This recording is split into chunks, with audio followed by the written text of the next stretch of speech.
धन्यवाद कि आप हमारे दो कार्यक्रम इस वक्त लगातार चल रहे हैं।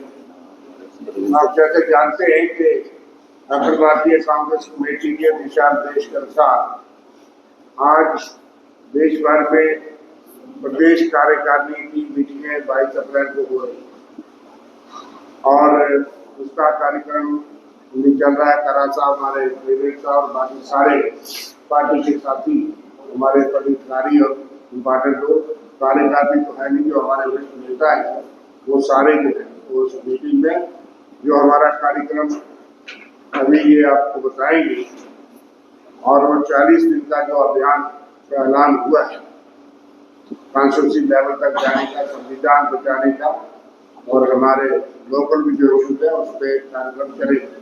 हमारे बीच में एक बहुत ही सम्मानित और वरिष्ठ हमारे जो है वो प्रवक्ता है, सीनियर लीडर AICC के साथ विधायक हैं, AICC के प्रवक्ता तेज प्रताप सिंह जी यहाँ पहुंचे हैं। ये आपसे आज की वार्ता के बारे में बताएंगे। रमन भल्ला जी हमारे कार्यकारी अध्यक्ष हैं जम्मू कश्मीर प्रदेश कांग्रेस कमेटी के। मेरे साथ नमस्ता शर्मा जी हमारी महासचिव है और प्रवक्ता भी है, मुझे को देखती है। हमारे साथ कपिल सिंह जी है और राजीव सराफ, दोनों प्रस्तुत है, और वीरी गुप्ता जी हमारे मीडिया के चीफ कोऑर्डिनेटर आपके साथ रखते रहते हैं। जगदीश रैना जी हमारे सोशल मीडिया के चेयरमैन। मैं पहले तो उनसे दरख्वास्त करूंगा ये आपका जो राष्ट्रीय मुद्दे है उसकी बात करेंगे। आपको कोई इससे हट करके अगर बात पूछनी होगी जम्मू कश्मीर के प्रदेश में राजनीति में, उसके लिए भल्ला जी और मैं हैं, आप पूछ सकते हैं। मैं उनसे आग्रह करूंगा तो आप अगले ही बता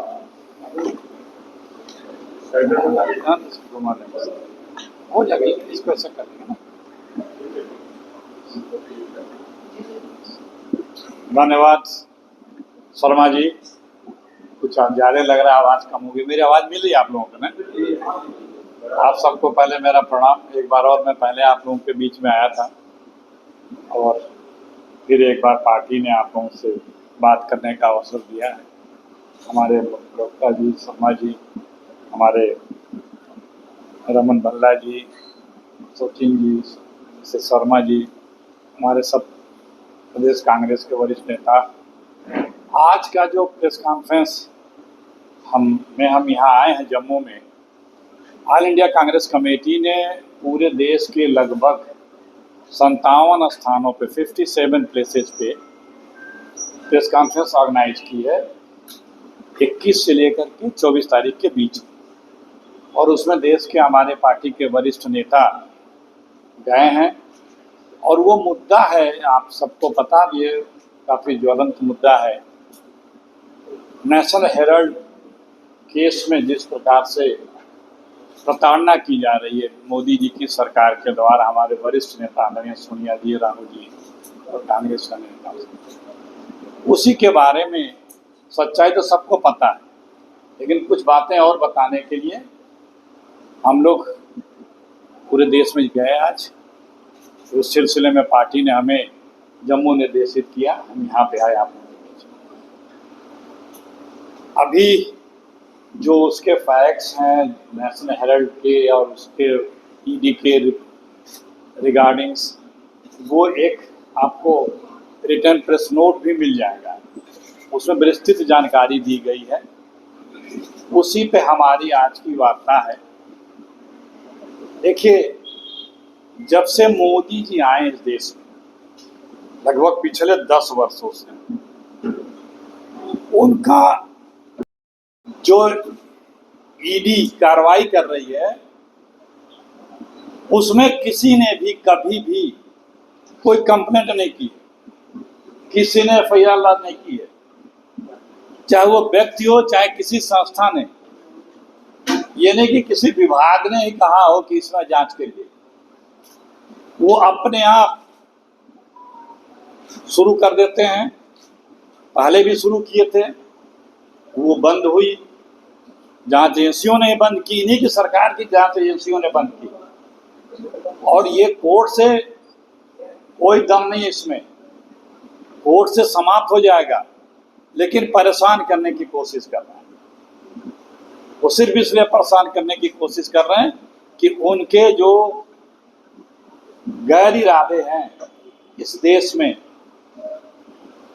संवैधानिक संस्थाओं को देखिए, आप लोगों को सबको पता भी है किस तरह से संवैधानिक संस्थाओं को क्षतिग्रस्त कर दिया गया। उनको अपने पार्टी का एक मोहरा बना कर रखा गया। चुनाव आयोग से लेकर के कहीं के भी जो हमारे संवैधानिक संस्थान है, पार्लियामेंट में भी विपक्ष के नेता राहुल गांधी की लोगों की आवाज दबाने का, कोई भी व्यक्ति अगर असहमत है, मत भिन्न है, विरुद्ध है, उसे पसंद नहीं है नीति किसी मोदी जी की सरकार की, और यदि वो आवाज उठाता है लोकतांत्रिक तरीके से अपनी बात रखने के लिए, लोकतांत्रिक पद्धतियों को अख्तियार करके सड़क पे आता है, चाहे वो पत्रकार हो, चाहे कलाकार हो, चाहे साहित्यकार हो, चाहे पॉलिटिकल पार्टी हो, चाहे किसान हो, चाहे नौजवान हो, चाहे जो हो, उसको दमन करने का प्रयास करते हैं और दमन करते हैं।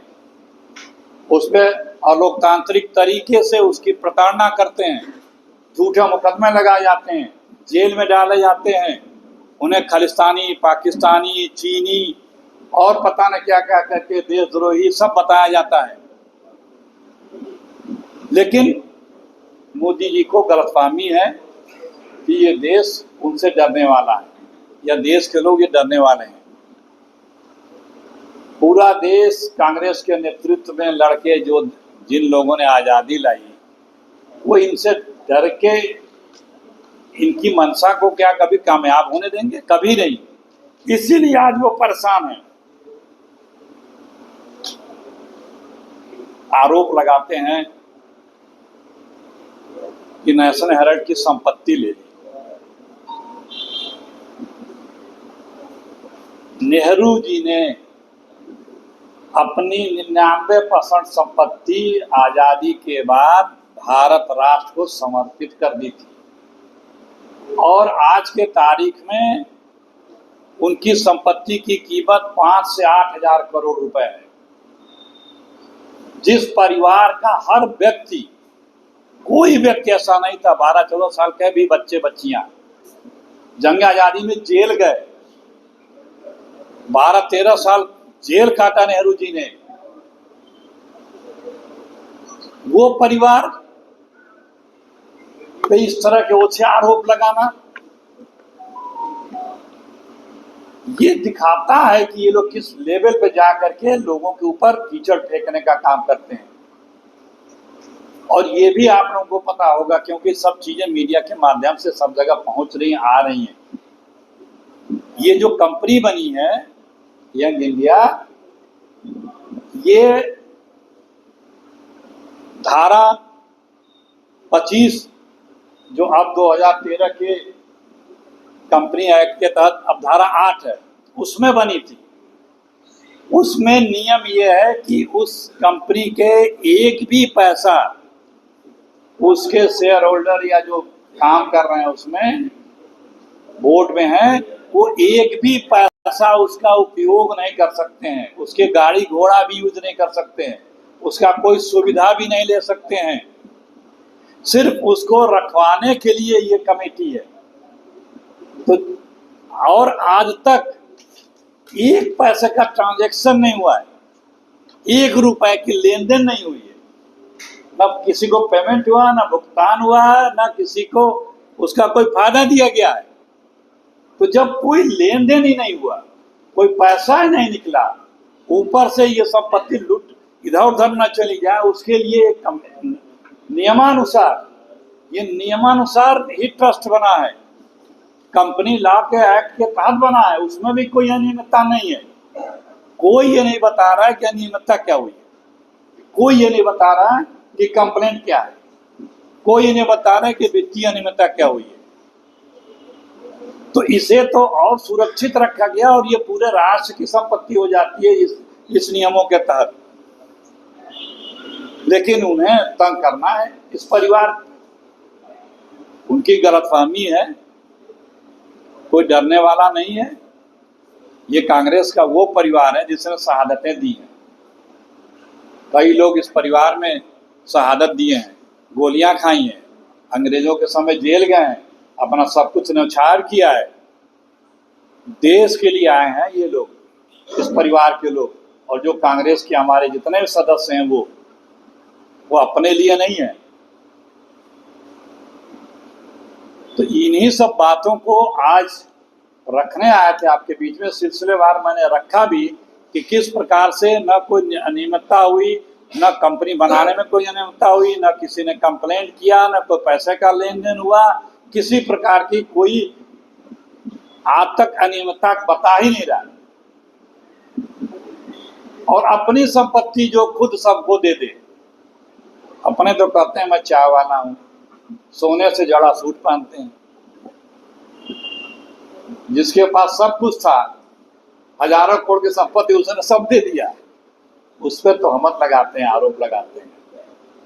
ये मैंने फिर दोहराया कि ये संविधान नहीं बदल पा रहे हैं तो बदले की राजनीति कर रहे हैं। लाख ये बदले की राजनीति करें, संविधान नहीं बदलने। पिछले 10 वर्षों से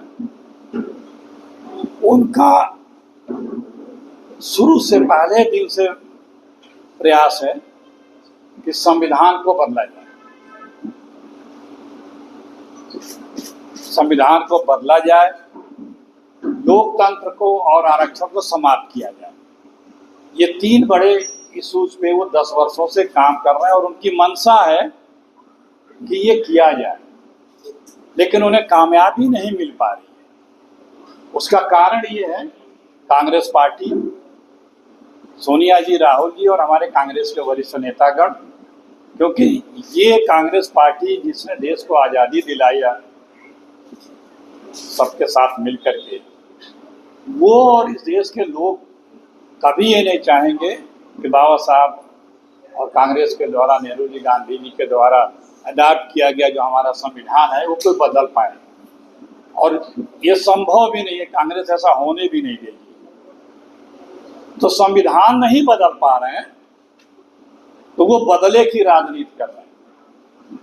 मोदी जी संविधान नहीं बदल पा रहे हैं, इसलिए वो बदले की राजनीति कर रहे हैं पिछले 10 वर्षों से। उस बदले की राजनीति में झूठे मनगढ़ंत आरोप लगाते हैं हमारे नेताओं पे और उनके ऊपर मुकदमे करते हैं।